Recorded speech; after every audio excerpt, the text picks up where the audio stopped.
चलिए बच्चों चालू करते हैं वेरिएबल एक्सेलरेशन। अभी तक हमने देखा कि कांस्टेंट एक्सेलरेशन होता था तो कैसे सॉल्व करते थे, और कांस्टेंट एक्सेलरेशन लगभग आपने 9th 10th में भी सॉल्व किया था, 9th में सॉल्व किया था काइनेमेटिक्स फिजिक्स के अंदर ही।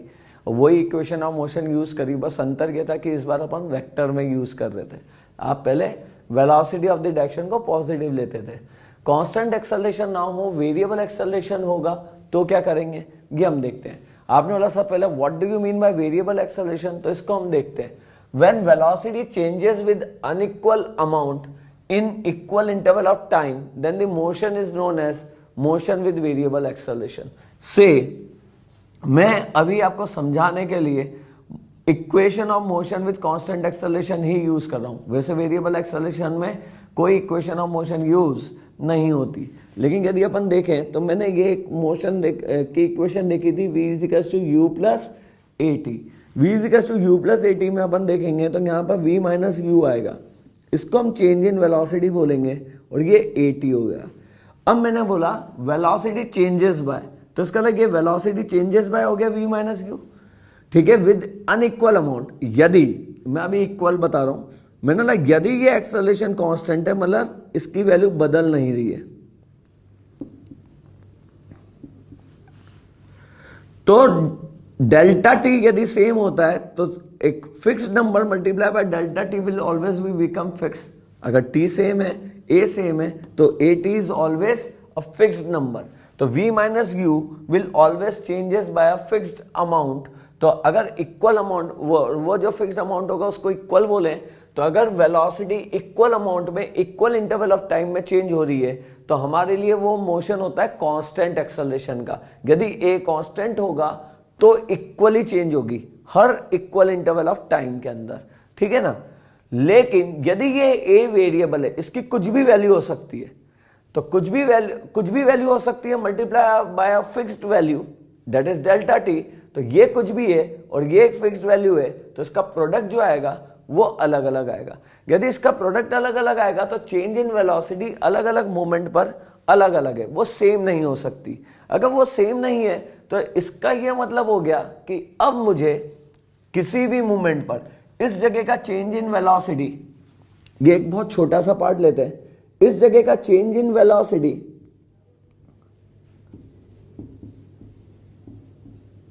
Is different from change in velocity during this portion. यहां की चेंज इन वेलोसिटी और यहां की change in velocity in equal interval of time, ये डेल्टा टी मैंने फिक्स कर दिया, ये डिफरेंट है। अब यदि हर डेल्टा टी अमाउंट में, हर डेल्टा टी इंटरवल में अलग अलग तरीके से चेंज इन वेलोसिटी हो रही है, हर डेल्टा टी इंटरवल में अलग अलग तरीके से यदि चेंज इन वेलोसिटी हो रही है, तो इसका यह मतलब हो गया कि हमें ये हर अलग अलग अमाउंट को ऐड करना पड़ेगा, और वो भी कंटिन्यूअसली।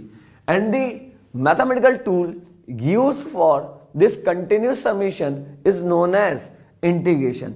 आपको मैंने बताया था कि देखिए ये तो एक फॉर्मूला है, v is to u plus a t, ना तो कोई लॉ है ना कोई डेफिनेशन है, ये एक फॉर्मूला था। और मैं शुरू से बोल रहा हूं ऑल फॉर्मूलाज आर कंडीशनल, किसी फिक्स कंडीशन में ही लगते हैं। फिजिक्स में दो ही चीज ऐसी हैं जो कभी बदलती नहीं है, वो है definitions and laws.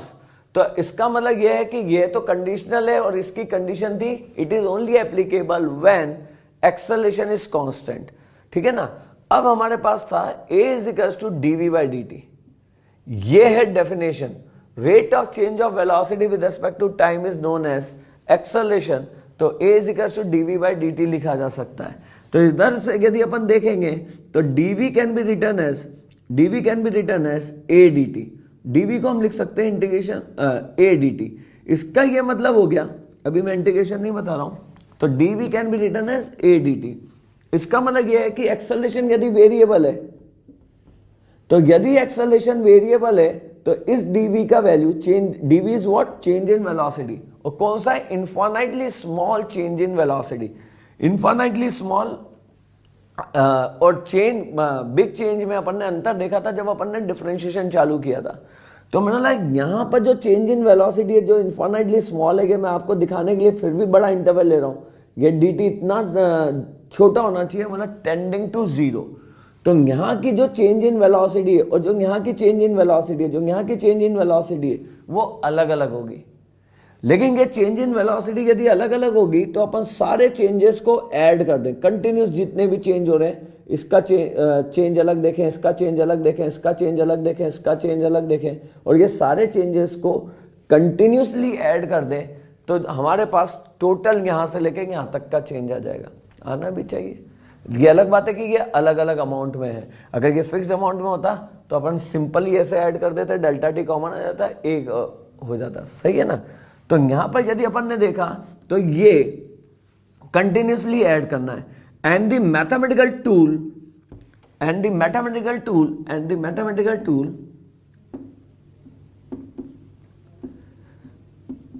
used for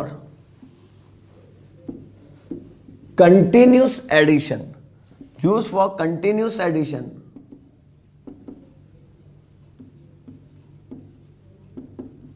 is known as integration.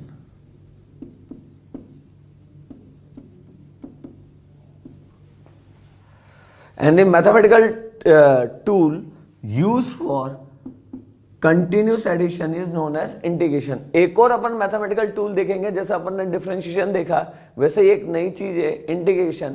वैसे integration is a reverse process of differentiation, बिल्कुल ठीक रिवर्स है। लेकिन मैंने ये क्या बोला, कंटिन्यूस एडिशन, मैं आपको इसको समझा देता हूं थोड़ा सा। आप जब छोटी क्लास में थे, सेकेंड थर्ड फोर्थ के अंदर, तो आपने चीज यूज करी थी प्लस एडिशन।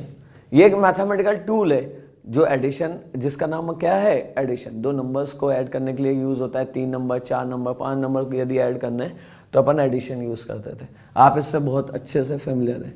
जब आप 9th-10th में आए, आपने स्टेट्स किया, तो वहां पर मीन मॉड मीडियन निकालने के लिए आप यूज करते थे समीशन ऑफ एक्स। तो ये एक मैथमेटिकल टूल था जिसका नाम था समीशन। ये भी एडिशन जैसा ही एक चीज है, लेकिन यहाँ पर 2-3 क्वांटिटीज की जगह thousands of quantity, 10,000 of quantities, कितनी भी नंबर ऑफ क्वांटिटीज हो सकती थी, लेकिन ये सब डिस्क्रीट थी। डिस्क्रीट का मतलब कुछ छोड़कर थी। अभी बताता हूं अंतर। समीशन, ये तो आप जानते ही हैं, समीशन और इंटीग्रेशन में अंतर बताते हैं। और अब इनका, इस फैमिली का, एडिशन फैमिली का सबसे बड़ा मेंबर आ रहा है जिसका नाम है इंटीग्रेशन। इंटीग्रेशन जो है वो इस समीशन फैमिली का, एडिशन फैमिली का सबसे बड़ा मेंबर है, और शायद इसीलिए इसका सिंबल जो है वो हमने डिस्टॉर्टेड एस से बनाया है। एस स्टैंड्स फॉर समीशन, और उसी को यदि अपन थोड़ा ऐसा बना दें तो ये इसका इंटीग्रेशन का सिंबल हो जाएगा। तो इस सिंबल का नाम जो होगा वो इंटीग्रेशन होगा। ये कंटिन्यूस एडिशन करता है, मतलब ये किसी भी बीच में, जब ये इसने किसी चीज को ऐड करने की चालू किया, तो जहां से इसने चालू किया और जहां ये खत्म करेगा, बीच में किसी भी नंबर को बीच में छोड़ेगा नहीं, सारे कंटिन्यूसली ऐड करेगा। इसलिए हमने बोला फॉर कंटिन्यूस एडिशन, ये बीच में किसी को भी छोड़ेगा नहीं।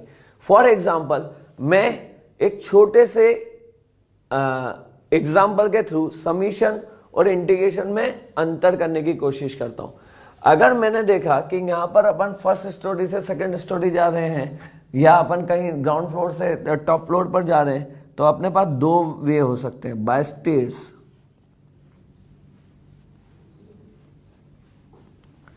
ये स्टेयर्स है, ये स्टेयर्स थाउजेंड्स हो सकती हैं, 10,000 हो सकती हैं, बहुत सारी स्टेयर्स हो सकती हैं। यदि आप देखें कई मंदिर होते हैं वैष्णो देवी जैसे, तो वहां पर बहुत ज्यादा सीढ़ियां होंगी, ठीक है, तो कहीं भी हो सकती है। लेकिन इन सब में हाइट ऐड हो रही है, H1 H2। हो सकता है ये हाइट इक्वल इंटरवल्स की हो, या हो सकता है कि हाइट अलग अलग हो। कई बहुत पुराने मंदिर है, बीच में कोई सीढ़ी खराब है, तो हो सकता है कि डेल्टा H अलग हो जाए। लेकिन ये यहां पर हाइट कंटिन्यूसली ऐड होते जा रही है, समीशन होता जा रहा है। अपन ग्राउंड फ्लोर से टॉप फ्लोर पर पहुंच रहे हैं by adding height, continuous addition of height.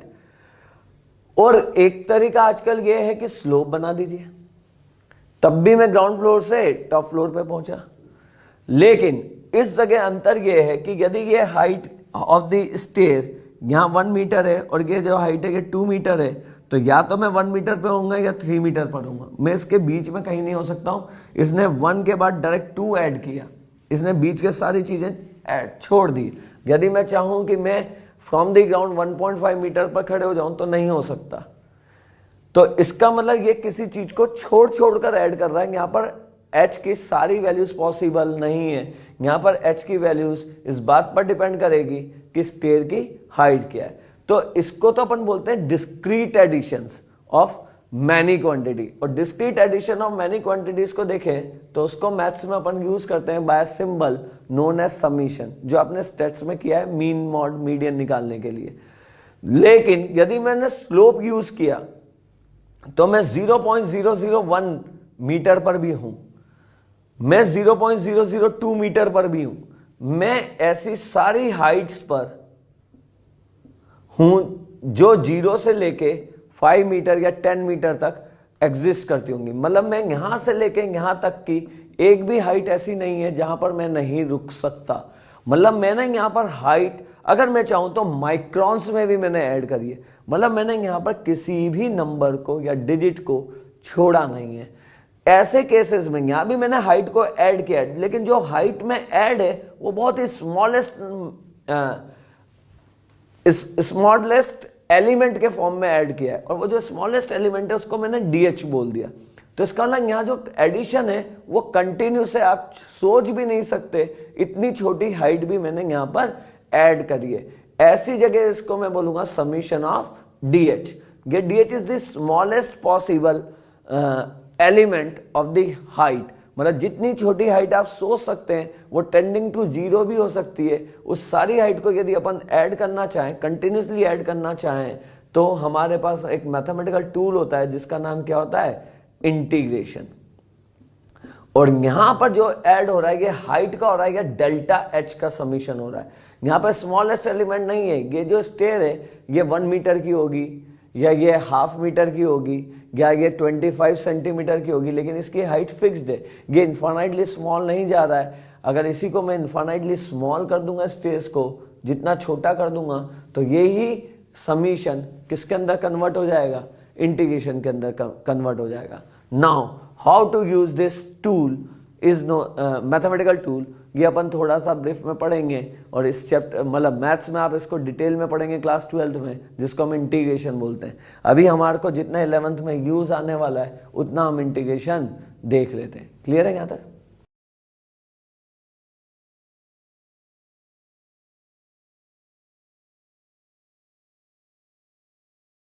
देखिए जो मैंने अभी अभी बताया उसी को दोबारा अपन थोड़ा सा तरीके से देख ले। मतलब summation of delta H example मैं आपको दे चुका हूं। किसी भी पुराने मंदिर में जब अपन ऊपर जाते हैं, कोई मंदिर यदि हाइट वगैरह पर हो तो वहां पर स्टेयर्स होती हैं, लेकिन स्टेयर्स की हाइट फिक्स्ड होती है। यहाँ पर अपन कंटिन्यूसली हर स्टेयर पर चढ़ते वक्त अपना हाइट जो है वो बढ़ा रहे हैं। यदि हाइट अपन बढ़ा रहे हैं तो यहाँ पर जितनी भी स्टेयर की हाइट है उस सबको ऐड कर देंगे तो हम इस जगह पहुंच जाएंगे कि हमारे लिए टोटल हाइट हो जाएगी, जो हमने धीरे धीरे कर कर ऐड करते करते यहाँ पहुंचे। इस चीज का नाम होता है समीशन। यहाँ पर डेल्टा एच की कोई फिक्स्ड वैल्यू हो सकती है।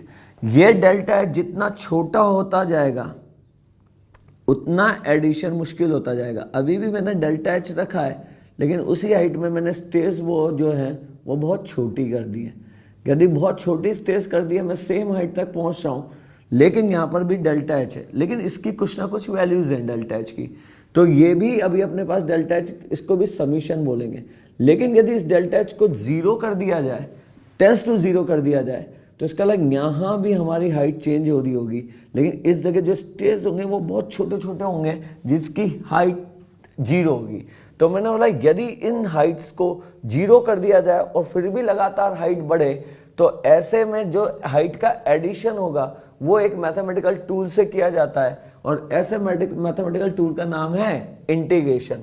तो यहां से ये फिजिकल, अगर अपन इसको फिजिक्स में देखना है या इसको विजुअलाइज करना है, तो समीशन और इंटीग्रेशन में ये अंतर कर सकते हैं। इसमें अपन ने बहुत सारी बीच में हाइट छोड़ दी है जिनको ऐड नहीं किया। मैंने आपको पहले भी बताया था कि यदि से एक स्टेयर, एक सीढ़ी की हाइट यदि अपन 25 सेंटीमीटर माने, तो या तो आदमी 25 सेंटीमीटर पे खड़ा है या 50 सेंटीमीटर पे खड़ा है। वो 30 सेंटीमीटर पे नहीं खड़ा हो सकता, वो 40 सेंटीमीटर पे नहीं खड़ा हो सकता, क्योंकि ये हाइट अपन ने ऐड करी ही नहीं उसमें। लेकिन यहां पर स्टेज में वो देखे तो उसकी मर्जी हो जिस हाइट पर खड़े हो, यदि उसमें एबिलिटी है, क्योंकि अपन ने इसमें बिल्कुल स्मॉलेस्ट से स्मॉलेस्ट हाइट भी बढ़ाई है। आप ये नहीं बोल सकते कि यहाँ पर ये 30 सेंटीमीटर की हाइट लाइन नहीं मिलेगी, या यहाँ 15 सेंटीमीटर, आपकी जो मर्जी है वो लाइन खींच दो, उतनी हाइट पर आप खड़े हो सकते हो। तो यहाँ पर मैंने कोई सा भी हाइट छोड़ा नहीं है, तो इसका मतलब इसको बोलते हैं कंटिन्यूस एडिशन। इसको क्या बोलेंगे? Continuous addition of a function.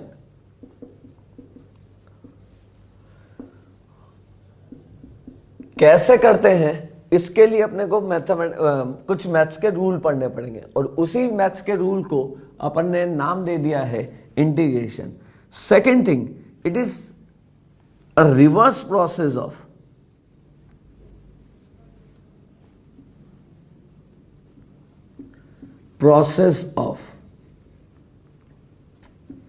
Differentiation.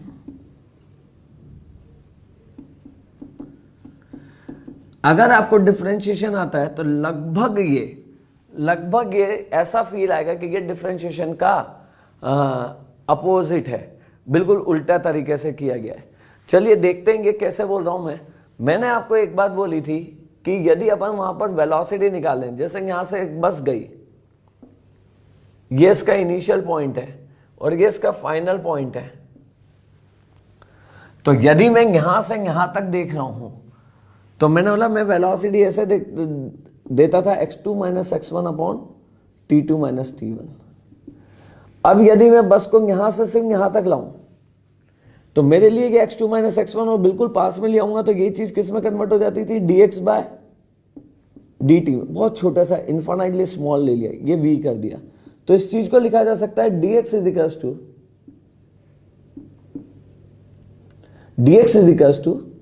dx by dt is equals to v। ये आप पढ़ चुके हो और इसका नाम डिफरेंशिएशन था। अब मैंने बोला यदि मैं dt को इधर मल्टीप्लाई कर दूं तो dx का वैल्यू क्या आ जाएगा? v dt। अब यदि मुझे इस सारे v dt को ऐड कर दे लगभग, तो मेरे पास यहां से यहां तक का चेंज इन x आ जाएगा। तो इसका मतलब इसको इधर ले जाएं और ऐड कर दें, मतलब इसमें मैंने इसको टुकड़ा किया था, इस पूरे पोर्शन का एक छोटा सा टुकड़ा स्टडी किया था। अब मेरे पास इस छोटे से टुकड़े के बारे में इंफॉर्मेशन है, अब मैं इस पूरे को इस छोटे से पार्ट को पूरे को ऐड करना चाहता हूं। पहले मेरे पास एक बड़े पार्ट के इंफॉर्मेशन को मैं छोटे पार्ट पर लेके आया था, अब मैं छोटे पार्ट के इंफॉर्मेशन को बड़े पूरा ऐड करना चाहता हूं। तो इसका मतलब ये बिल्कुल उससे उल्टा प्रोसेस है, और उल्टा प्रोसेस मैंने इस सारी इंफॉर्मेशन को, इस छोटी इंफॉर्मेशन को ऐड कर दिया, तो मेरे पास यहां से यहां तक की इंफॉर्मेशन आ गई, और इसी एडिशन का नाम क्या होगा? इंटीग्रेशन। इसलिए मैंने बोला it is a reverse process of differentiation. ये बिल्कुल डिफरेंशिएशन के क्या है? रिवर्स है। चलिए इसमें अपन कुछ फॉर्मूला देखते हैं, क्या फॉर्मूलेज यूज कर सकते हैं। चलिए फॉर्मूला फॉर इंटीग्रेशन देखते हैं। मैंने बोला कि रिवर्स प्रोसेस ऑफ डिफरेंशिएशन है, इसलिए मैंने डिफरेंशिएशन के फॉर्मूले भी लिख लिए। x की पावर n को यदि डिफरेंशिएट करते हैं तो nx इंटू n माइनस 1 आता था, कि आपने देखा। तो इसका यह मतलब हो गया कि यदि x की पावर n को इंटीग्रेट करेंगे या इसको इंटीग्रेट करेंगे तो यह आना चाहिए। रिवर्स प्रोसेस का यह मतलब होता है। देखिए यहां पर पावर जो है वो डिक्रीज हो रही थी, तो डिक्रीज का अपोजिट रिवर्स प्रोसेस, तो पावर यहां क्या होनी चाहिए? इंक्रीज होनी चाहिए।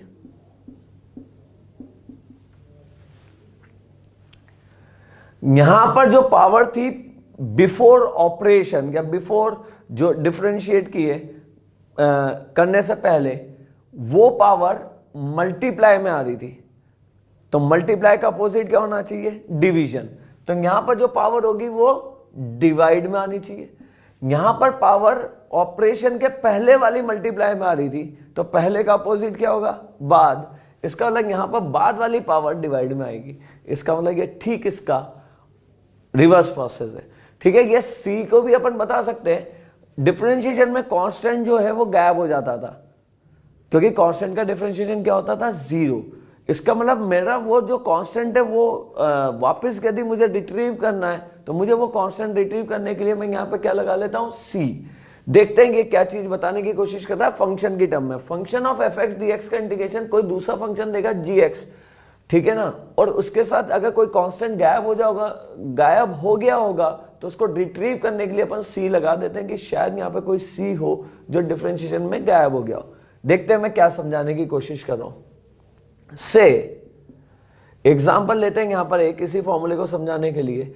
मैंने बोला कि मेरे पास कोई फंक्शन है एक्स स्क्वायर प्लस 2, ठीक है क्या।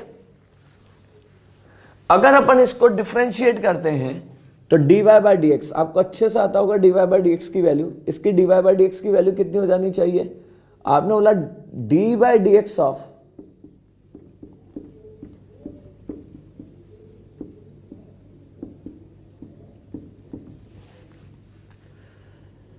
इसको डिफरेंशिएट करें तो ये कितना आएगा, और इसको डिफरेंशिएट करें तो कितना आएगा, कांस्टेंट का डिफरेंशिएशन 0, ये 2x, सही है ना। अगर अपन यहां से देखेंगे 2x आ रहा है और ये 0 हो गया। अब मैंने बोला कि यदि मैं इसको डिफरेंशिएट करने पर ये आया है तो आपने बोला रिवर्स प्रोसेस, तो इसको डिफरेंशिएट करने पर ये आ रहा है तो इसको इंटीग्रेट करने पर ये आना चाहिए, तभी तो रिवर्स प्रोसेस होगा, ठीक है ना। अब यदि अपन यहां से देखें तो मैंने इसको इंटीग्रेट किया, आपने बोला इसको डिफरेंशिएट करने पर ये आया तो इसको इंटीग्रेट करने पर ये आएगा, इसी को रिवर्स प्रोसेस बोलते हैं। तो मैंने बोला देखिए इंटीग्रेशन ऑफ, ये सिंबल हो गया जिस फंक्शन को अपन ने इंटीग्रेट करना है, when small dx is change, x की वैल्यू चेंज करी, इसके बाद है dx का, ठीक है ना। अब मैंने बोला ये कांस्टेंट है, कांस्टेंट का कोई डिफरेंशिएशन होता था ना इंटीग्रेशन, तो 2 बाहर आ गया। x dx, x की पावर कितनी है 1, x dx यहां पर n की जगह 1 लिखा हुआ है, इसमें 2 तो बाहर ही आ गया, और यहां x की जगह क्या, x की पावर क्या लिखा हुआ है 1, तो x की पावर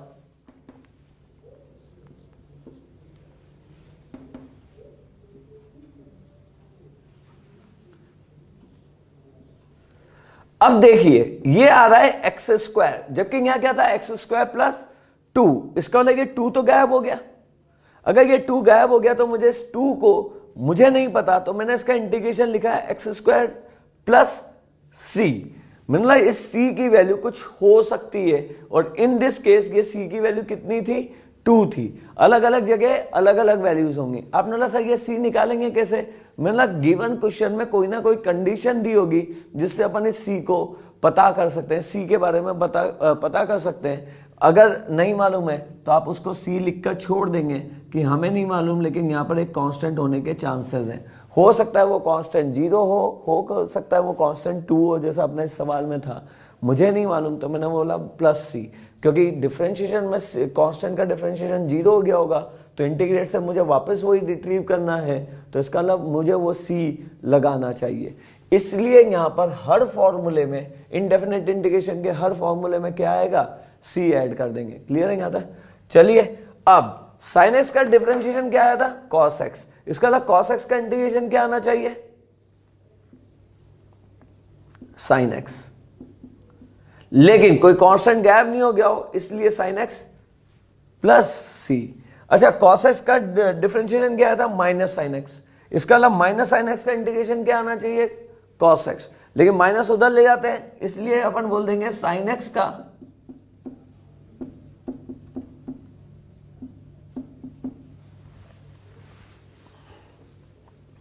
ठीक है ना, कांस्टेंट बाहर आ जाता है। अगर यहां से अपन ने देखा, बाकी सारे मैं करते जा रहा हूं, ये जो फॉर्मूला है ये सिर्फ तब लगेगा जब x की वैल्यू नॉट इक्वल टू -1, मतलब -1 पे ये फॉर्मूला नहीं लगेगा। -1 पे यदि आप देखेंगे कि 0 गया कि 1 और ये इन्फानाइट, तो इन्फानाइट जैसे कोई चीज नहीं होगी, तो मैं यहां पर लिख देता हूं अगर -1 होगा मतलब 1/x होगा, तो क्या फॉर्मूला होगा ln x, e की पावर x का e की पावर x ही आएगा, क्योंकि इसका डिफरेंशिएशन भी यही था, ठीक है ना। और कौन सा बचा अपना, cos x पढ़ा था, sin x पढ़ा था, ln x पढ़ा था, e की पावर x पढ़ा था, ठीक है। कांस्टेंट का डिफरेंशिएशन पढ़ा था, जो 0 होता है तो यहाँ पर कांस्टेंट इनटू dx का लिख देते हैं, फिर भी कांस्टेंट बाहर आ जाएगा, dx का इंटीग्रेशन क्या हो जाएगा x हो जाएगा। तो इतने फॉर्मूलेज अपने को इंटीग्रेशन में भी याद करने, जितने अपन ने डिफरेंशिएशन में किए थे, ठीक है। मैं एक बार, आपने बोला कि सर डिफरेंशिएशन में तो अपन ने 6 पढ़े थे, ये तो 5 है, तो मैं लिख देता हूं कांस्टेंट का भी, कांस्टेंट इंटू डीएक्स, कांस्टेंट बाहर आ जाएगा और डीएक्स का इंटीग्रेशन क्या हो जाएगा, एक्स हो जाएगा, तो इसका अलग यहां पर कांस्टेंट बाहर इंटू एक्स, जैसे कांस्टेंट को बाहर लेके सॉल्व करते हैं। क्लियर है? तो ये फॉर्मूलेज आपको इंटीग्रेशन के ध्यान होने चाहिए। चलिए देखते हैं इन्हीं फॉर्मूलेज को अप्लाई करके। चलिए इंटीग्रेशन को कैसे यूज करना है ये देखते हैं। अभी अभी मैंने बोला कि यदि आपको डाउट है तो आप फॉर्मूले यहां पर लिख लीजिए। मैंने बोला इंटीग्रेशन ऑफ एक्स की पावर एन, जहां पर n की वैल्यू -1 नहीं होनी चाहिए बस, बाकी कुछ भी हो, n is not equal to -1 dx, तो इसका इंटीग्रेशन होगा x की power n+1 upon n+1 plus c। ठीक है ना, ये अपने पास ऑल पॉलिनोमियल फंक्शन का हो गया। अगर मेरे पास कहीं sin x आता है, dx आता है, तो इसका इंटीग्रेशन हो जाएगा माइनस ऑफ cos x, और यदि मेरे पास cos x कहीं आता है, dx आएगा, तो मेरे पास इंटीग्रेशन हो जाएगा sin x। यदि प्लस c तो हर जगह है ही सही, ठीक है ना। यदि मेरे पास कहीं 1/x आएगा, जहाँ x की पावर -1 छोड़ा था वो यहाँ आ गया, dx is equals to ln x plus c हो जाएगा। मेरे पास e की पावर x dx का इंटीग्रेशन e की पावर x हो जाएगा, ठीक है ना। इतने फॉर्मूले से अपना काम चल जाएगा। अब मैं चालू करता हूँ। मेरे लिए ये जो है ये पॉलिनोमियल फंक्शन है x की पावर n dx का, तो इसका लग यहाँ पर यदि रिजल्ट निकालेंगे तो इसका रिजल्ट आने वाला है x की power -7 plus of 1 upon -7 plus of 1 plus c। इसका मतलब ये आ गया -6 x की power 6 by c is the answer. Similarly ये भी पॉलिनोमियल फंक्शन है, तो यदि सेकंड का अपन देखेंगे तो मेरे पास आंसर आएगा x की पावर p, तो इसका लगे आएगा x की power p by q plus 1 upon p by q plus 1 by c, तो इसका लगे आ जाएगा q upon p plus q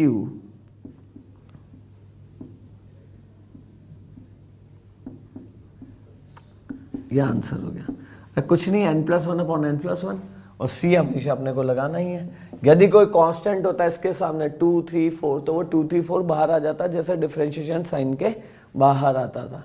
चलो थर्ड देखते हैं। यदि अपन यहां देखेंगे तो इसको स्प्लिट कर सकते हैं जैसा डिफरेंशिएशन में करते थे।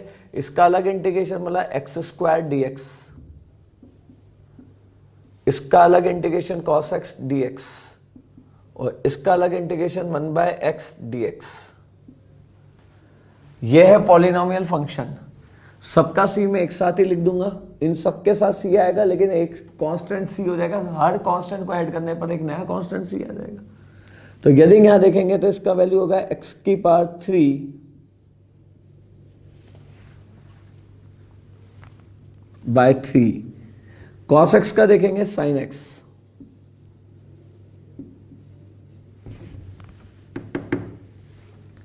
वन बाय एक्स dx का देखेंगे ln x, और इसका और इसके सबको कांस्टेंट को मिला के एक नया कांस्टेंट लिख दिया जिसका नाम c लिख दिया, तो ये इसका आंसर हो जाएगा। यदि यहां 4, 8, 10, 20 कोई भी नंबर होता तो 8 बाहर आ जाता, 4 बाहर आ जाता, 20 बाहर आ जाता, और सिंपल ऐसे ही डिफरेंशियल इंटीग्रेशन हो जाता। इस तरीके से अपन कोई सा भी क्वेश्चन देख सकते हैं। क्लियर है यहां तक?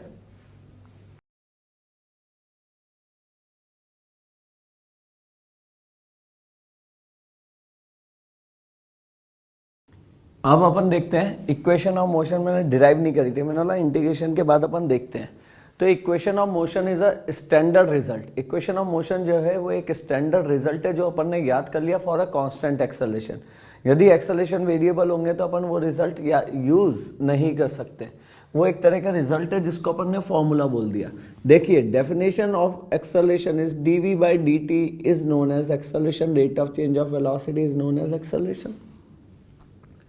यदि हम यहां से देखेंगे तो dv can be written as a dt,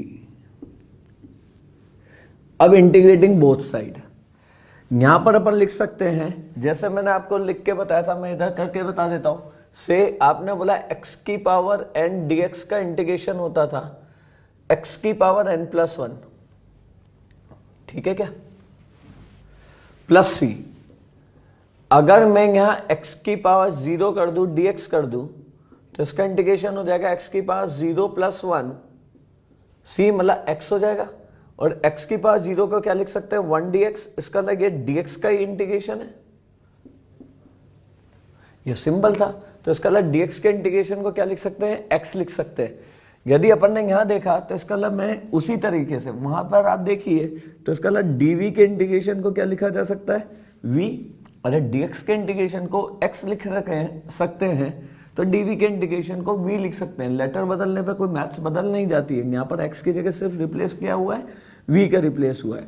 similarly a is constant, यदि आप कांस्टेंट एक्सेलरेशन के लिए कर रहे हैं, ठीक है ना, equation of motion using integration for constant acceleration, यही लिख देता हूं मैं। यदि आप कांस्टेंट एक्सेलरेशन के लिए कर रहे हैं, कांस्टेंट एक्सेलरेशन के लिए कर रहे हैं, तो a इज कांस्टेंट, तो a को बाहर ले लिया, इसका मतलब dt का इंटीग्रेशन क्या हो जाना चाहिए, सिमिलरली उसी थ्योरी के हिसाब से t, ठीक है ना, मैं अगले उसमें कर दूंगा, v इज टू at। अब आपने बोला सर आपने c नहीं लगाया, मैंने बोला इसका c और इसका c, से इसका c1 था, इसका c2 था, तो c1 माइनस c2 को एक नया c लिख दिया जिसको c बोल दिया, तो इसका मतलब v is to at plus c आ गया। अब मैंने बोला था there must be some condition जिससे आप t की c की वैल्यूज को निकाल सकते हैं। मैंने at t is to 0 velocity is known as initial velocity. ये जो वेलोसिटी होगा यही क्या हो जाएगा, इनिशियल वेलोसिटी हो जाएगा। इनिशियल वेलोसिटी का मतलब u हो जाएगा, v इज टू u लिखा जा सकता है। तो यदि मैं t की जगह 0 डालता हूं तो v की जगह तो u रहेगा, t की जगह 0 डाला तो ये 0 हो गया, और c की जगह डाला तो c की वैल्यू कितनी आ गई, u। तो ये इक्वेशन बन गई है v is to u plus at। ये रिजल्ट अपन ने याद कर लिया, ये रिजल्ट अपन ने क्या कर लिया, याद कर लिया। और अगर एक्सेलरेशन कांस्टेंट था तो इतनी सारी मेहनत करने की जगह अपन ने डायरेक्ट फॉर्मूले लगाए, क्योंकि अपने बहुत सारे केसेस में एक्सेलरेशन कांस्टेंट है। और सबसे बड़ा एग्जांपल है मोशन अंडर ग्रेविटी। बहुत सारी चीजें अर्थ की ग्रेविटी के अंदर नीचे गिर रही हैं, उतने सारे मोशन के लिए आपने लगा कौन इतनी कैलकुलेशन करेगा, ये एक रिजल्ट आ रहा है, इस रिजल्ट को याद कर लेते हैं। क्लियर है यहां तक। तो ये फॉर्मूला कंडीशनल है, व्हेन ए इज कांस्टेंट, तो ये बाहर गया। अगर ए कांस्टेंट नहीं होता तो ये बाहर नहीं जाता। मैं अगला एक क्वेश्चन करके देखेंगे जिसमें ए वेरिएबल होगा। चलिए देखते हैं। अब मैंने यहां से देखा ये तो एक इक्वेशन निकली, यहां से आपने बोला v is to u plus at, एक इक्वेशन निकली, मतलब देयर इज अ रिलेशन, ये आया। अब अगर आप देखें तो आपने v की definition instantaneous velocity, velocity at any time was given by dx by dt, ये डेफिनेशन है। मैंने बोला था डेफिनेशन पे मैं बॉक्स बना लेता हूं। Definition and laws are always applicable in physics. तो इसका मतलब यहां पर dx बाय dt लिख दिया। यदि मैं यहां dx बाय dt लिख देता हूं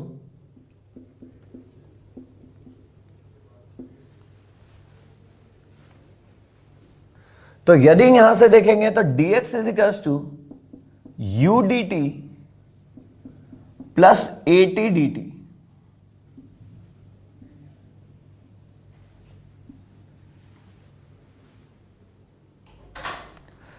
अगर अपन यहां से देखेंगे तो मैंने वापस वही चीज देखी। देखिए dx का इंटीग्रेशन यहां से आपको मालूम है कि यदि अकेला टर्म बचता है, अब मैं बार बार नहीं करूंगा, आपको dx दिखते ही आपको कर देना है। कितना होगा इसका integration, x।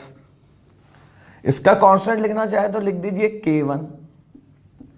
u is a constant, initial velocity, जो भी चीज हो चुकी है वो बदल नहीं सकते हैं कोई। तो इसका मतलब t बराबर 0 पर जो वेलोसिटी थी उसको कोई बदल नहीं सकता है। आपके क्लास 7th में क्या मार्क्स आए थे वो इनिशियल हो चुके हैं, इसका मतलब अब आप उसको बदल नहीं सकते हो। आपके 12th में क्या मार्क्स आएंगे कि आप बदल सकते हो, वो अभी आएगा। लेकिन 7th मतलब t बराबर 0 पर जो चीज है वो कांस्टेंट है। तो इसका मतलब u इज कांस्टेंट। u यदि कांस्टेंट है तो u बाहर चला गया, and integration of dt is t। यदि हम यहां पर देखें तो a T square, A is constant तो ए बाहर आ जाएगा, एंड इंटीग्रेशन ऑफ टी की पावर 1, टी की पावर 1 इज 1 प्लस 1, टी की power 1 upon 1 plus 1 that is 2। ठीक है, इसका कांस्टेंट और इसका कांस्टेंट मिलाकर मैं K2 लिख सकता हूं। तो यहां पर यदि अपन ने देखा तो x is equals to ut plus at square by 2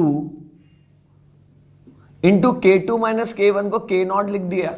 t is equals to 0 पर जो भी पोजीशन थी उसको इनिशियल पोजीशन बोलेंगे।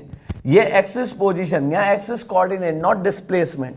तो t इज इक्वल्स टू 0 पर उसकी जो पोजीशन थी उसको x इनिशियल से डिनोट कर दिया। ठीक है ना, तो t 0 डालता हूं तो K0 की वैल्यू x इनिशियल आ जाएगी। तो x final minus x initial यदि अपन देखेंगे ये x इनिशियल आ जाएगा, t 0 डाल दिया तो इसका मतलब x was x इनिशियल। तो 0 डालने पर K0 की वैल्यू x इनिशियल आएगी, इसको इधर माइनस कर देंगे तो x minus x initial is known as displacement, final position minus initial position. इसलिए ये इक्वेशन बन गई है ut, ये आपकी सेकंड इक्वेशन ऑफ मोशन थी। मैंने अभी तक डेरिवेशन नहीं किया था इक्वेशन ऑफ मोशन का क्योंकि अपन इंटीग्रेशन नहीं जानते थे। अब मैं इक्वेशन ऑफ मोशन डिराइव कर रहा हूं कि भाई ये ऐसे आए हैं रिजल्ट्स। क्लियर है, थर्ड इक्वेशन ऑफ मोशन भी डिराइव की जा सकती है यहीं से, और बाकी सब इनसे डिराइव थी। मैंने बोला कि by definition a was given as dv by dt। यदि इसी को dx से ऊपर और dx से नीचे मल्टीप्लाई कर दे तो इसका यह मतलब हो जाएगा, a can be written as dx by dt into v dv by dx, sorry dv by dx। dx by dt by definition अपन जानते हैं it can be written as v। तो इसका मतलब मेरे लिए एक और डेफिनेशन आ गई इंस्टेंटेनियस एक्सेलरेशन की। अब ये अपने लिए फॉर्मूला ही हो गया v dv बाय dx, ये भी डेफिनेशन से ही आया। अरे कुछ नहीं है, मैथमेटिकली dx dx से मल्टीप्लाई कर दिया। dx by dt can be written as v, ये dv बाय dx हो गया। यदि यहां से अपन देखेंगे तो v dv is equals to a into dx। v dv is equals to a into dx, इसका इंटीग्रेशन आएगा v square by 2 v 1 plus 1। अब मैं जल्दी कर रहा हूं, a इज कांस्टेंट, a यहां आ गया, इसका इंटीग्रेशन आएगा x प्लस c। अगर मैं x की वैल्यू 0 डालता हूं इनिशियली ऑरिजिन, तो जो इनिशियल वेलोसिटी थी उसको u डालेंगे तो c का वैल्यू आएगा at x is equal to 0 या इनिशियल पोजीशन 0 लिख देते हैं। v was u, velocity is initial velocity, origin पे जो वेलोसिटी है उसको इनिशियल वेलोसिटी u से टर्म कर दिया। तो इसका ये वाला टर्म 0 हो गया तो ये u स्क्वायर बाय 2 आ गया, तो c का वैल्यू यहां से u स्क्वायर बाय 2 आया। इसका मतलब यहां पर लिख सकते हैं v square by 2 is equal to ax plus u square by 2, c की वैल्यू। इसको इधर ले लेंगे तो ये इक्वेशन निकल कर आई है v square minus u square is equal to 2ax। ये तीन इक्वेशन अपन ने डिराइव कर दी, लेकिन इन सब के अंदर आपने देखा हो तो a को कांस्टेंट की तरह ट्रीट किया है, a बाहर चला गया। इसमें कोई डाउट है?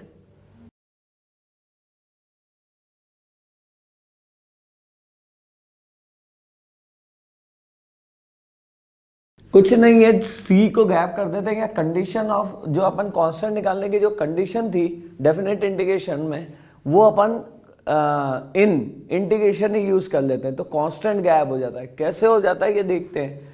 मतलब यदि integration of F x D x, कोई फंक्शन है एफ एक्स, वो जी एक्स में कन्वर्ट होता है। अब वैसे तो जी एक्स प्लस सी लिखेगा। अब आपने देखा था, मैंने अभी अभी डिराइव किया था, मैं एक कंडीशन देता था कि at t is equal to 0 velocity was u। तो वैसे ही यहां कंडीशन दी जाएगी कि भाई किस एक्स पर क्या इसकी वैल्यू है, उससे अपन c की वैल्यू निकालते हैं। तो मैंने बोला कि यहां से देखें तो मैंने बोला at x is equal to a, या ये जो अपन एडिशन कर रहे हैं वो कहां से कहां तक कर रहे हैं, a से बी तक यदि कर रहे हैं तो इसका मतलब ये जो रिजल्ट होगा इसमें भी ए से बी जाएगा। अब यहां पर क्या करना पड़ता है, डेफिनेट इंटीग्रेशन में जो अपर लिमिट होती है वो इधर आ जाएगी, तो इसका लगे हो जाएगा जी बी, मतलब इसकी वैल्यू यहां सब्स्टिट्यूट करनी पड़ेगी, प्लस ऑफ सी क्योंकि कांस्टेंट आता है इनडेफिनेट इंटीग्रेशन में, माइनस ऑफ, अब इसकी जगह ये रखेंगे तो जी ए, ठीक है ना, प्लस ऑफ सी का माइनस कर, मतलब ये इसके साथ माइनस, तो यहां भी कांस्टेंट सी है यहां भी कांस्टेंट सी है, तो सी से सी कट जाएगा, तो इसका लगे आ जाएगा जी बी, ये आपके पास इंटीग्रेशन निकला एफ एक्स डीएक्स का।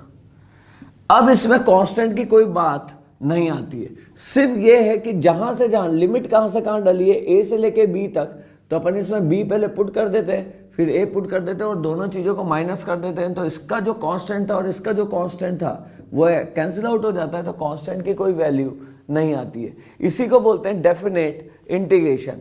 तो यदि आपने लिमिट लगाया है तो लिमिट लगाने पर कांस्टेंट नहीं यूज करेंगे, अगर आपने यहां लिमिट नहीं लगाया है तो हमेशा इंटीग्रेशन साइन में क्या आएगा, कांस्टेंट आएगा। इस चीज का नाम होता है अपर लिमिट और इस चीज का नाम होता है लोअर लिमिट।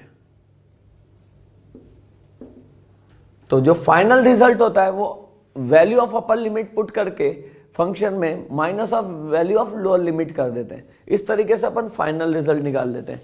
अपन इसी में ही एक और चीज देखते हैं ग्राफिकल मीनिंग ऑफ इंटीग्रेशन। जैसे अपन ने वहां पर ग्राफिकल मीनिंग ऑफ डिफरेंशिएशन देखा था, वैसे मैं यहां पर कर लेता हूं ग्राफिकल मीनिंग ऑफ इंटीग्रेशन।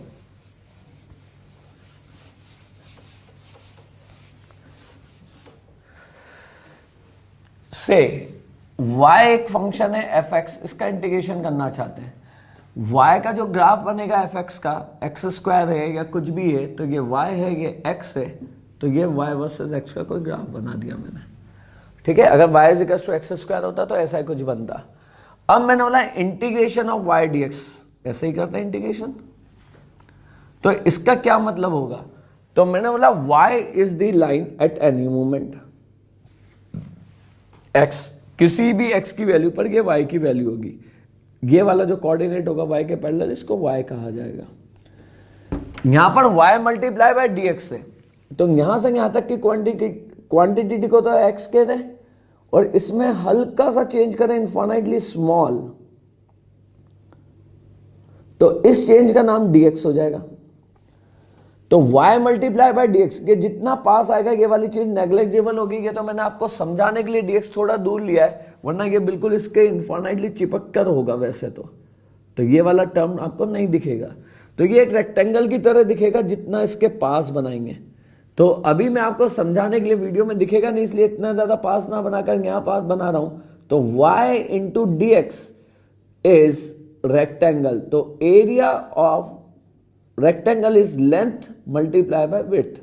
तो y को dx से मल्टीप्लाई करने पर ये ब्लैक कलर की स्ट्रिप जो दिख रही है उसका एरिया आया होगा, area of this strip. And this sign integration represent addition, continuous addition. Continuous addition का मतलब नेक्स्ट dx पर भी देखना है, तो इसके नेक्स्ट में यहां एरिया आया होगा, फिर इसके नेक्स्ट में ये एरिया आया होगा, और ऐसे यदि अपन ऐड करते चले जाएंगे नेक्स्ट को, तो इसका मतलब ये होगा कि ये यहां से लेके यहां तक का ऐसे एरिया आ जाएगा।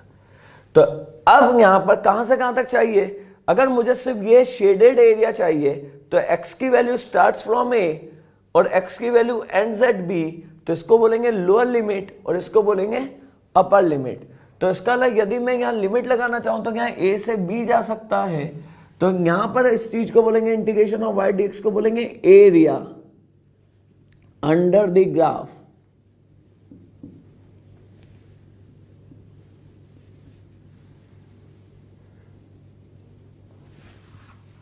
फ्रॉम a टू b, यदि लिमिट लगी है तो। ये ग्राफिकल मीनिंग ऑफ इंटीग्रेशन हो गया। इस चीज को अपन क्या बोलेंगे, ग्राफिकल इंटरप्रिटेशन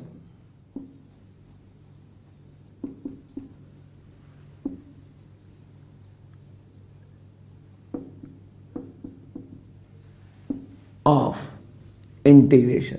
तो इंटीग्रेशन ग्राफ में आपको क्या देता है, एरिया। यदि आपने एरिया निकाला है, ठीक है ना, एरिया निकाला है, तो वो चीज आपको इंटीग्रेशन से मिलेगी। पहले यदि आप इसकी कहानी में जाएं तो बहुत बड़े बड़े इरेगुलर फील्ड्स हुआ करते थे, ठीक है ना, और उन फील्ड्स को कैलकुलेट करना पड़ता था एरिया। तो बड़े बड़े मैथमेटिशियन बुलाते थे राजा, जिस समय इंटीग्रेशन वगैरह नहीं था, ये बहुत पहले की बात कर रहे हैं अपन। तो वो फील्ड्स को ऐसे स्क्वायर में कन्वर्ट कर देते थे। जितने छोटे स्क्वायर में कन्वर्ट करते थे, ये वाले एरिया एग्जैक्टली कैलकुलेट होते थे, लेकिन जो इरेगुलर बने हैं वो नहीं होते थे। तो उन जो जितना अच्छे से कैलकुलेट कर पाएगा एरिया, वो उतना बड़ा मैथमेटिशियन। तो लोग बात छोटे करते गए, छोटे करते गए, छोटे करते गए, छोटे करते गए। तो ये जो इरेगुलर शेप के स्क्वायर बन रहे हैं, वो भी ज्यादा से ज्यादा रेगुलर शेप में कन्वर्ट होने लगे।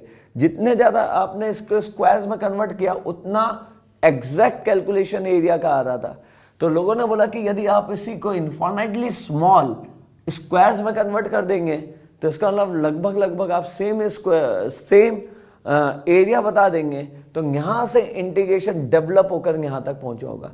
ये इसके पीछे की स्टोरी रही है। एरिया अंडर द कर्व से आप इंटीग्रेशन को बता सकते हैं। तो graphical interpretation of integration is area under the curve, और लिमिट बताता है कहां से कहां तक का एरिया। ठीक है, मैं वापस बोल देता हूं, ग्राफिकल इंटरप्रिटेशन ऑफ डिफरेंशिएशन जो था, आपको एक रिकॉल करा देता हूं। वॉज स्लोप देता था, ये स्लोप देता है dy बाई dx, और इंटीग्रेशन जो देता है वो क्या देता है, एरिया। स्लोप का मतलब tan theta of tangent drawn at any point. ये tan थीटा देता है किसी भी पॉइंट पर टेंजेंट का, और ये एरिया देता है। क्लियर है यहां तक? चलिए एरिया निकालना है। y is equals to x square, कोई एक कर्व है, उसमें x इजिकल्स टू 2 से लेके, तो y is equals to x square कुछ ऐसा बनता है। यहाँ x इजिकल्स टू 2 होगा, और यहाँ पर x इजिकल्स टू 4 हो गया। तो ये यदि ट्राइंगल होता तब तो मैं आसानी से निकाल लेता, लेकिन मुझे यदि ये वाला एरिया निकालना है, तो इस ग्राफ का इक्वेशन है y is equals to x square, और मुझे एरिया चाहिए यहां से यहां तक का। तो मैंने क्या किया, मैंने बोला integration gives area under the curve. तो इंटीग्रेशन क्या है, integration of y dx is area. अब मैं यदि इसको 4 तक इंटीग्रेट करता हूं, तो मेरे पास टोटल एरिया आएगा, लेकिन उसमें से 2 को सब्ट्रैक्ट कर दूंगा तो मेरे पास 2 से 4 तक का आएगा। इसीलिए अपर लिमिट माइनस लोअर लिमिट किया जाता होगा। तो इसका मतलब ये एरिया निकालना है, तो मैंने बोला y की वैल्यू क्या है, एक्स स्क्वायर है। ये इंटीग्रेशन तभी हो सकता है जब ये वाला ये क्वांटिटी और ये क्वांटिटी क्या हो, सेम। तो y dx को सेम फंक्शन बनाने के लिए y की जगह मैंने सब्स्टिट्यूट किया कितना, एक्स स्क्वायर। ये कितना हुआ, dx। मुझे एरिया कहां से स्टार्ट करना है, 2 से, कहां तक करना है, 4 तक। तो इसका मतलब ये 2 लिखा, ये 4 लिखा। तो इसका मतलब इसका इंटीग्रेशन ये x की पावर n जैसा दिख रहा है, तो इसका मतलब इंटीग्रेशन आएगा 2 + 1 दैट इज 3/3 डिवाइडेड बाय। तो यदि यहां से अपन देखेंगे तो ये आएगा 64/3 माइनस,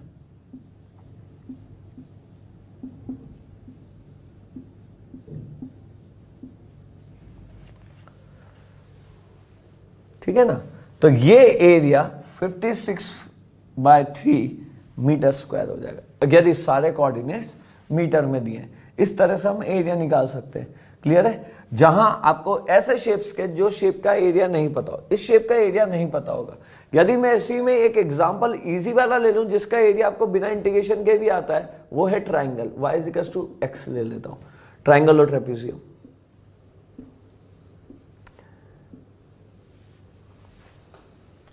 अब देखिए y equals to x is a straight line passing through origin at an angle of 45 degree होगी। अब मैं यदि इसमें 0 से लेकर 4 तक का एरिया निकालूं, तो ये एक ट्राइंगल बनना चाहिए। x की वैल्यू यदि 4 है तो y की वैल्यू भी कितनी आएगी, 4। तो इसका मतलब यदि मैं आपको इंटीग्रेशन नहीं भी सिखाऊंगा तब भी आपको एरिया निकालना आता है। और ये जो एरिया होगा ये ट्राइंगल का एरिया हो जाएगा जिसका बेस भी 4 है और हाइट भी 4 है। तो इसका एरिया आएगा 8 मीटर स्क्वायर।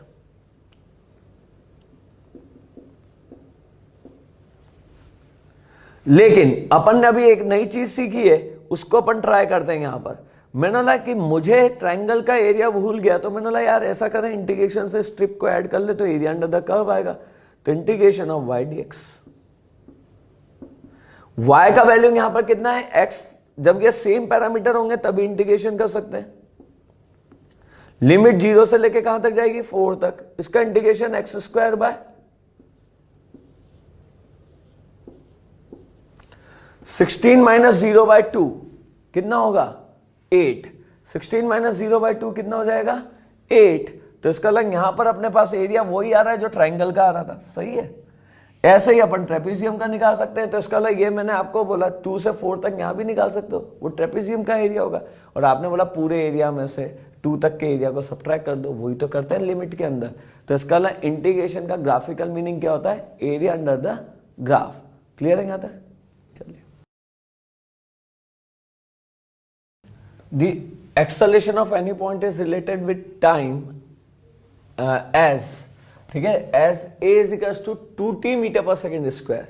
यहां जो एक्सेलरेशन गिवन है वो a is equals to 2t metre per second square दिया हुआ है। इसका मतलब t is equals to 0 डाल देंगे तो एक्सेलरेशन 0 है, t is equals to 1 डाल देंगे तो 2 है, t is equals to 2 डाल देंगे तो 4 है, एंड सो ऑन। मतलब एक्सेलरेशन जो है वो वेरिएबल है। तो एक्सेलरेशन यदि वेरिएबल होगा, तो इसका मतलब अब हमें इक्वेशन ऑफ मोशन नहीं लगा सकते। जो बच्चा वेलोसिटी फाइंड आउट करने के लिए v is equals to u plus at लगा देगा, उसका गलत हो जाएगा, रॉन्ग।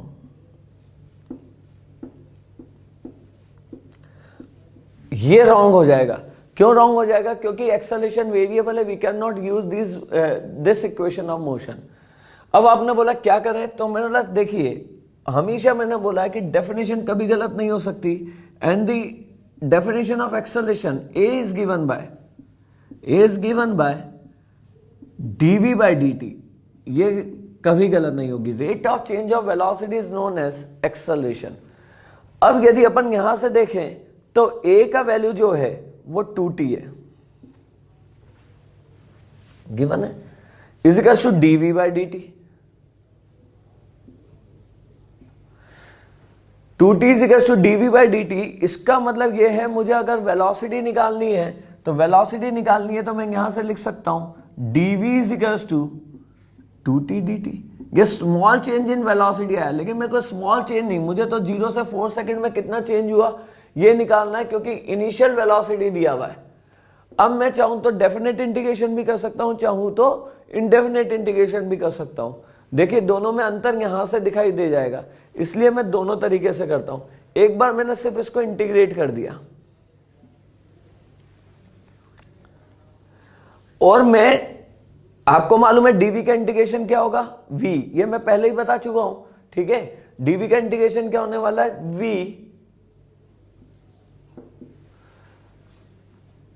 ठीक है। 2 इज कांस्टेंट, 2 बाहर आ गया, t की पावर 1 dt का इंटीग्रेशन हो जाएगा t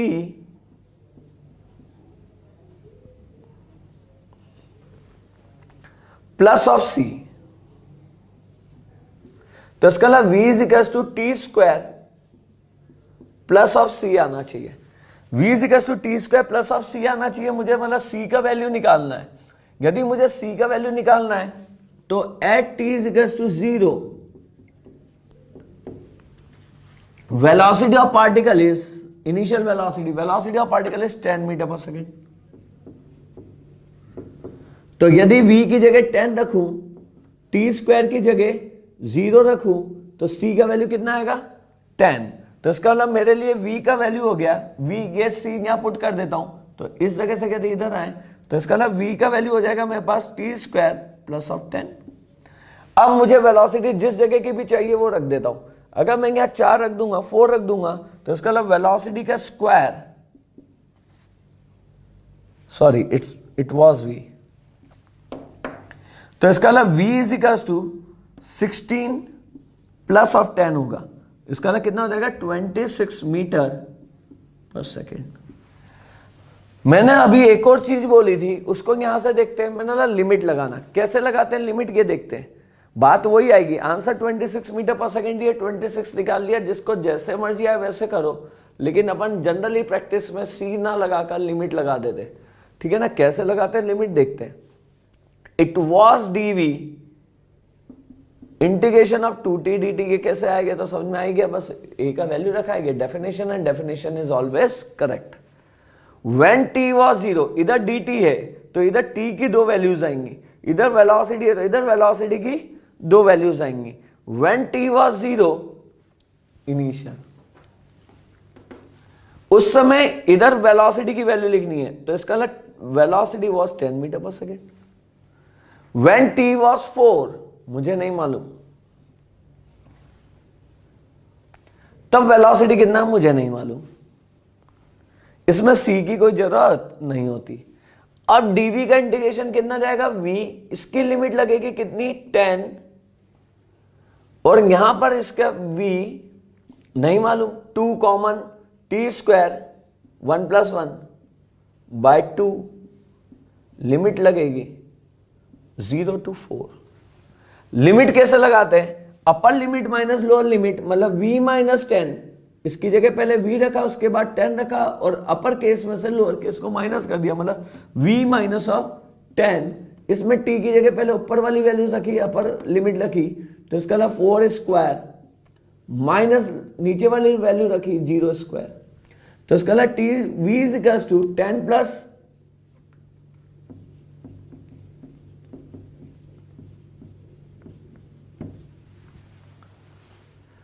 क्लियर है यहां तक।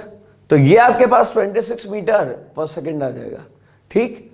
ये दोनों चीज आज के बाद में ये सी जो है वो कम ही लगाऊंगा, मैं कोशिश करूंगा लिमिट रखने की, हमेशा अपन लिमिट रखेंगे ताकि अपन इजीली कैलकुलेट कर सके। आप चाहें तो सी से भी कर सकते हैं, इनडेफिनेट इंटीग्रेशन से भी कर सकते हैं, और आप चाहें तो डेफिनेट इंटीग्रेशन से भी कर सकते हैं, लेकिन प्रैक्टिस कीजिए, सिर्फ अपन हमेशा डेफिनेट इंटीग्रेशन करेंगे। फिजिक्स में हमेशा डेफिनेट इंटीग्रेशन ही काम आने वाला है। कैसे लगाते हैं, जो दोनों तरफ आप इंटीग्रेट कर रहे हैं तो इधर का सिंबल होगा आपके पास किसके रेस्पेक्ट में इंटीग्रेट कर रहे हैं। यहां है आपके पास dt, तो इसका लग यहाँ टाइम की लिमिट लगेगी। यहां है आपके पास dv, तो इसका लग यहाँ वेलोसिटीज की लिमिट लगेंगी। फिर आपको ये देखना पड़ेगा जो इधर टाइम रखा है उस टाइम के करस्पॉन्डिंग इधर क्या वेलोसिटीज है, या जो इधर टाइम रखा है उसके करस्पॉन्डिंग इधर क्या वेलोसिटी है। सेकेंड क्वेश्चन में एक बार और देखते हैं अपन की मैं क्या बोलने की कोशिश कर रहा हूं। यदि अपन ने यहां देखा, इसको मैं v और यहां t भी रख सकता हूं, तो velocity as a function of time आ जाएगा, जो यहां है, मैं इसी को यूज कर लूंगा। अगर अपन इस जगह से अपन देखें,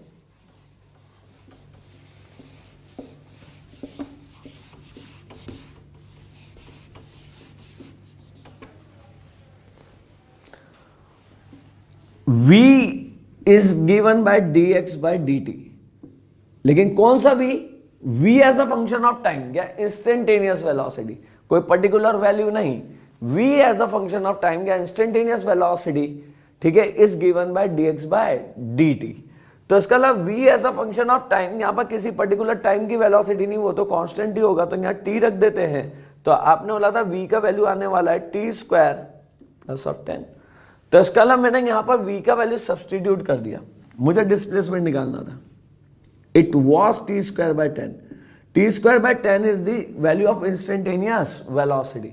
अगर t की जगह 1 डाल दूंगा तो वेलोसिटी एट t = 1 सेकेंड आएगा, t की जगह 2 डाल दूंगा तो वेलोसिटी एट t = 2 सेकेंड आएगा। मैं 4 डाल चुका हूं तो मेरे पास वेलोसिटी एट 4 सेकेंड 26 आ चुका है। इसको बोलेंगे dx बाय, यदि अपन यहां देखेंगे तो ये होगा t स्क्वायर dt, और यहां होगा 10 dt, और यहां होगा dx। अब मैंने बोला t = 0 पर, इधर है dt, इधर भी है dt, मतलब इधर t की दो वैल्यूज आएंगी, यहां 0 डाला, यहां 0 डाला, इधर यहां 4 डाला तो यहां भी 4 डाला। अब यदि यहां देखेंगे तो 0 पर जो पोजीशन है उसको x इनिशियल बोलेंगे, 4 पर जो पोजीशन है उसको x फाइनल बोलेंगे, तो इसको x इनिशियल लिख दिया और इसको x फाइनल लिख दिया, सही है ना। तो इसका लाइन यहां से अपन लिखेंगे x, dx की वैल्यू x, और x में लिमिट लगाई x final minus x initial, और इसी का नाम होता है डिस्प्लेसमेंट। यहां पर टी स्क्वायर डी टी का इंटीग्रेशन देखेंगे तो क्या आएगा, टी की पावर 2+1 अपॉन 2+1। ये एक मैथमेटिकल टूल है। 10 कॉमन आ गया, dt का इंटीग्रेशन देखेंगे तो t आएगा और लिमिट लगेगी 0 to 4। तो इसका लग ये आ गया 40, ये आ गया 0 to 4 लगाना भूल गए, तो ये आ गया 4 क्यूब 64/3, सही है ना, 120/184/3। तो s का वैल्यू आ गया। इस तरीके से आप वेरिएबल या इंटीग्रेशन को यूज कर सकते, वेरिएबल इंटीग्रेशन एक्सेलरेशन के क्वेश्चन कर सकते हैं, और या फिर इंटीग्रेशन से वेलोसिटी भी निकाल सकते हैं। ठीक है, आपके पास ये डेफिनेशंस हैं। अगर आपको कहीं भी बिल्कुल बेसिक से जाना है तो आपको सिर्फ ये बॉक्स याद रखना है। And this is definition of physical parameter used in motion. For example, पहला अपन ने पढ़ा इंस्टेंटेनियस वेलोसिटी, दूसरा आपने पढ़ा इंस्टेंटेनियस एक्सेलरेशन। इसी को यदि मैं dx से मल्टीप्लाई कर देता हूं तो ये चीज आ जाती है। नाउ अगर आपको velocity as a function of time मालूम है तो vtx, ठीक है ना, vt और x यदि है तो आप इसको यूज कीजिए, आपको मालूम चल जाएगा। at और v में यदि रिलेशन चाहिए, यहां वेलोसिटी निकालना था, a दिया हुआ था as a function of t, तो इसको यूज किया मैंने, avt। अगर मेरा a as a function of x होता, a x और v में कुछ रिलेशन होता तो इसको यूज करता। तो इसका अलग कोई सा भी क्वेश्चन इससे सॉल्व हो जाता है। जबकि इक्वेशन ऑफ मोशन भी अपन ने इसी से निकाली है, बस उसमें यह था कि a वाज कांस्टेंट। अब a वेरिएबल हो, कांस्टेंट हो, कुछ भी हो, यदि आप इस बॉक्स को यूज करते हो तो कभी भी आपकी कोई चीज गलत नहीं होंगी। क्लियर है यहां तक?